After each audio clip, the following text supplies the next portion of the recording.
Hola, bienvenidos a nuestra inmersión profunda Inmersión profunda. en los bienes terrenales del hombre, de Leo Huberman. Ah, sí. Este libro, Un clásico. sí, escrito en 1936, Y actualizado en 2001. exacto, busca explicar la historia a través de la economía y viceversa. Ajá. Y bueno, es importante tener en cuenta Sí. que Huberman usa una perspectiva marxista para su análisis, lo que nos da una lente particular Una perspectiva. para entender su visión del desarrollo de la sociedad, ¿no? Sí, sí. Prepárense porque este viaje nos llevará desde el feudalismo, Largo viaje. sí, hasta el capitalismo, Híjole. pasando por el imperialismo y el surgimiento del socialismo. Nada más. ¿Listos para la inmersión? Vámonos. Comencemos por el principio. La era feudal. Goleman describe la sociedad feudal con una estructura tripartita, ¿Qué partita de ¿verdad? Como una pirámide, Ajá. con el clero en la cima, En la cima, seguido por los guerreros, en la base. En la base, los trabajadores. los trabajadores. Exacto. Una cita del libro que me impactó mucho dice: A ver. para el caballero y el clérigo, ha de vivir quien hace el trabajo. Uy, qué fuerte, ¿no? Sí, nos muestra la cruda realidad de los siervos. Aunque no eran esclavos en el sentido estricto, No. estaban atados a la tierra y a la voluntad de sus señores, ¿no es así? Eran siervos de la gleba. Exactamente. Tenían pocas posibilidades de mejorar su condición. Muy pocas, muy pocas. Sin embargo, el cambio se avecinaba Uy. con el crecimiento de la población Población, sí. y la necesidad de nuevos recursos. Recurso. El comercio comenzó a desafiar la autosuficiencia del feudo. Ah, cari. Y aquí entran las cruzadas, Las cruzadas eran. no solo por el impacto religioso, ¿Verdad? sino porque abrieron las puertas a nuevos productos y mercados, Ah, expandiendo el mundo conocido para la gente de esa época. totalmente. Sí. Y esta expansión trajo consigo el surgimiento del comerciante, El comerciante una figura que desafiaba el orden feudal. rompiendo esquemas. El trueque dio paso al dinero. Al dinero. Y con él, una nueva forma de riqueza y poder. Exacto. Interesante. Sí. Y así empezaron a crecer las ciudades, ¿no? Las ciudades. Fuera de los muros, de los feudos, Ajá. como centros vibrantes de comercio y cultura, Claro. desafiando el orden feudal. Desafiando, sí. Estos nuevos asentamientos, Asentamientos que Huberman llama Faubourg Faubourg, se convirtieron en focos de cambio. sí, Los comerciantes, con su riqueza monetaria. con su riqueza monetaria, comenzaron a desafiar la autoridad de los señores feudales. Sí. Es fascinante Es cómo este cambio económico económico, ajá. alteró las estructuras de poder, De poder. ¿no? Sí. Y dentro de estas ciudades surgieron los gremios. Los gremios, cierto. Organizando los artesanos, Ajá. creando nuevas estructuras sociales. Nuevas estructuras. ¿Cómo influyó esto en la vida cotidiana? Los gremios no solo regulaban la producción, Ajá. sino que también ofrecían protección y apoyo a sus miembros. Interesante. Imagínate, eran como los sindicatos de la época. Wow. Y con el auge del comercio en la vida urbana, Urbana. el dinero se convirtió en una fuerza dominante, influyendo incluso en la gobernanza. Claro. Entonces pasamos de una economía basada en la tierra y la agricultura Sí, a una donde el dinero y el comercio son los pilares. los pilares. Y aquí es donde entra el concepto de capital, ¿no? El capital. Dinero que no se usa solo para cubrir necesidades, Ajá. sino para Pilar, dinero. Más dinero. más ganancias. Más ganancias. ¿Me puedes explicar cómo funciona esto? Sin flampa. Estas telas se transforman en prendas de vestir que luego se venden a un precio mayor. A un precio mayor. La diferencia entre el costo inicial y el precio de venta es la ganancia, Ajá. el capital generado. Entiendo. Pero si el comerciante no hace el trabajo de coser las prendas, ¿de dónde proviene esa ganancia? Buena pregunta. Del trabajo de otros. Exactamente. Huberman introduce el concepto de plusvalía, Plusvalía. que es la ganancia obtenida del trabajo del obrero que va más allá de su salario. O sea, Es decir, el trabajador produce un valor mayor al que se le paga. ajá. Y esa diferencia se convierte en la ganancia del capitalista. Ya veo. ¿Sí? Entonces, desde una perspectiva marxista, Ajá. el sistema capitalista se basa en esta explotación del trabajador. En la explotación, sí. Es una idea bastante radical para la época, ¿no crees? Bastante. Y Huberman Huberman. lo explica de manera muy clara en su libro. Sí. Y este concepto de plusvalía, Plusvalía. impulsado por el colonialismo Humanismo. y la expansión de los mercados, Mercados.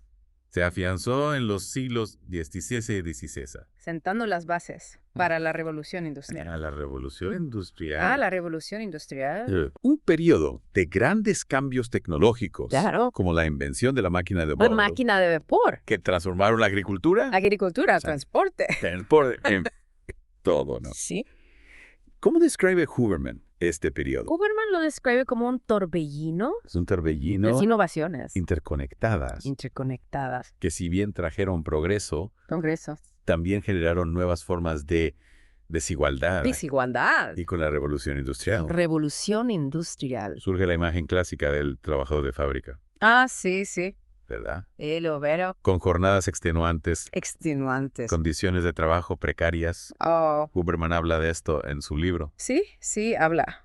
Describe con detalle las difíciles condiciones Las difíciles que condiciones, enfrentaban los trabajadores en las fábricas. los trabajadores, Largas jornadas. trabajo infantil, Trabajo infantil. bajos salarios. Bajos salarios. Pinta un cuadro bastante sombrío Tan sombrío. de la realidad de la época. Es una imagen que contrasta con la idea de progreso tecnológico, ¿no? Totalmente. ¿Cómo se explica esta contradicción? Bueno, Huberman nos dice que la revolución industrial, si bien trajo avances, Avances. también agudizó la lucha de clases. Lucha de clases. Los trabajadores enfrentados a condiciones inhumanas Sindicatos. comenzaron a organizarse en sindicatos para luchar por sus derechos. Por sus derechos.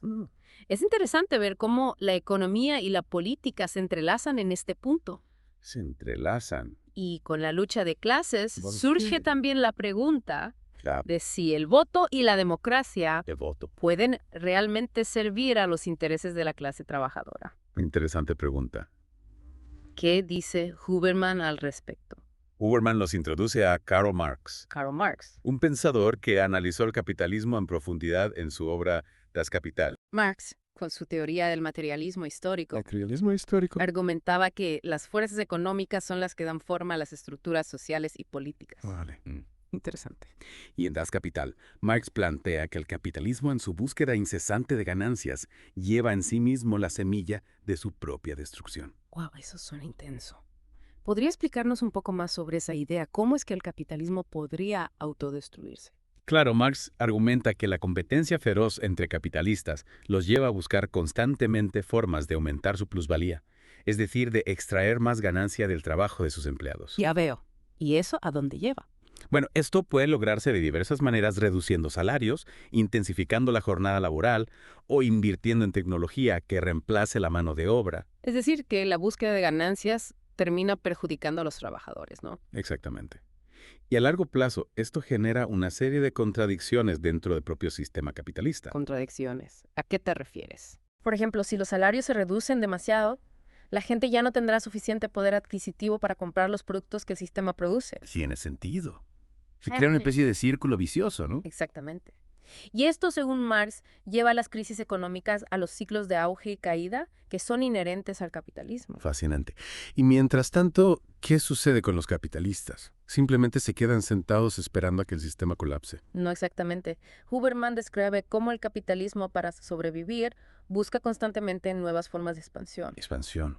Te refieres a conquistar nuevos mercados. Sí, pero también a controlar los ya existentes. Huberman nos habla del surgimiento de los grandes trusts y monopolios. Ah, sí. Esas megacorporaciones que dominan sectores enteros de la economía. Exactamente. A través de fusiones, adquisiciones y acuerdos entre competidores, los capitalistas buscan eliminar la competencia y controlar los precios. Y esto no se limita solo a la producción de bienes, ¿verdad? También ocurre en el sector financiero, ¿no? Así es. Huberman nos muestra cómo los bancos y las instituciones financieras juegan un papel clave en este proceso de concentración de capital. Y mientras tanto, la necesidad de materias primas y nuevos mercados sigue creciendo, ¿no? Claro. Y aquí es donde Huberman conecta el auge del capitalismo monopolista con el imperialismo. Claro. Las potencias industriales necesitaban asegurar el acceso a los recursos y mercados de otros países para mantener sus sistemas en funcionamiento. Exactamente. Huberman lo describe como una extensión de la lógica capitalista a escala global. Ya no se trata solo de explotar a la clase trabajadora dentro de un país, sino a pueblos enteros a través del colonialismo. Es una idea bastante perturbadora, ¿no? Pensar que el sistema capitalista se basa en la explotación a gran escala. Sí, Huberman nos advierte sobre las consecuencias de este modelo. Nos habla de las crisis económicas, del desempleo masivo, de las guerras por el control de recursos. Y ante estas crisis, ¿cuál es la respuesta del capitalismo? Huberman argumenta que en lugar de buscar soluciones que beneficien a la mayoría, el sistema prioriza la protección de la propiedad privada y los intereses de la clase dominante. ¿Podrías darme un ejemplo concreto de eso? Claro, Huberman menciona casos en los que se destruían cosechas o se limitaba la producción para mantener los precios altos, incluso cuando había gente muriendo de hambre. Es increíble, ¿no?